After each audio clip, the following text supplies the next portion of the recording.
தமிழ்நாட்டில் பெரும்பாலான இடங்களில் 100 டிகிரிக்கு மேல் வெயில் சுட்டரித்து வருகிறது.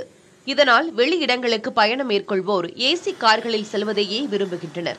சிலர் பயணம் செல்லாவிட்டாலும் நீண்ட நேரம் காருக்குள் அமர்ந்து ஏசியை இயக்கிவிட்டு ஓய்வெடுப்பதை வழக்கமாக கொண்டிருக்கின்றனர்.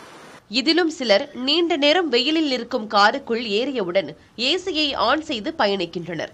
அவ்வாறு செய்வதால் காரில் பழுது ஏற்படும் என்பதோடு நம் உயிருக்கும் ஆபத்து ஏற்படும் என கார் மெக்கானிக்குகள் எச்சரிக்கின்றனர். பாலியூரித்தினால் செய்யப்பட்ட கார் ஷீட்டுகள், டேஷ்போர்டு போன்றவை குறிப்பிட்ட வெப்பநிலையில் புகையை வெளியேற்றும் என்பதால் தீ விபத்துகள் கூட ஏற்படும் வாய்ப்பு உள்ளது. கண்களுக்கு தெரியாத அந்த புகையை சுவாசிப்பதன் மூலமாக தலைவலி, கண் எரிச்சல், சுவாச கோளாறுகளும் ஏற்படும் என கார் மெக்கானிக்குகள் தெரிவிக்கின்றனர். டைரக்டா ஏசி டக்குன்னு போட்டு வண்டியை மூவ் பண்ணாதீங்க. நிப்பாட்டிட்டு வண்டியை ஸ்டார்ட் பண்ணிட்டு ஏசி போட்டு 4 விண்டோ இறக்கிட்டு ஒரு 2-3 மினிட்ஸ் வெயிட் பண்ணிட்டு அதுக்கப்புறம் வண்டி மூவ் பண்ணுங்க.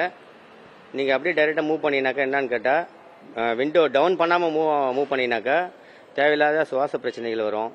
அந்த டேஷ்போர்டு பிளாஸ்டிக்கு, கீழே சீட் கவர் எல்லாமே பிளாஸ்டிக், நம்ம கண்ணுக்கே தெரியாது. அது ஒரு மாதிரி ஸ்மெல் வரும். ஸ்மெல் வரும்போது சுவாச பிரச்சனைகள் ஜாஸ்தியாக வருது. அது அதனால வந்துட்டு விண்டோ ஃபுல்லாக டவுன் பண்ணிட்டு 2-3 மினிட்ஸ் வெயிட் பண்ணிட்டு அதுக்கப்புறம் நீங்கள் மூவ் பண்ணுங்க. அதுதான் உடம்புக்கு நல்லது.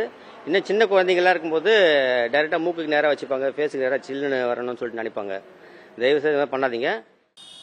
இந்த கோடையில் நம் உடலை போன்றே வாகனங்களுக்கும் சிறப்பு கவனம் அவசியமாகிறது. அது நம் வாகனங்களை காப்பதோடு நம் உயிரையும் காக்கும்.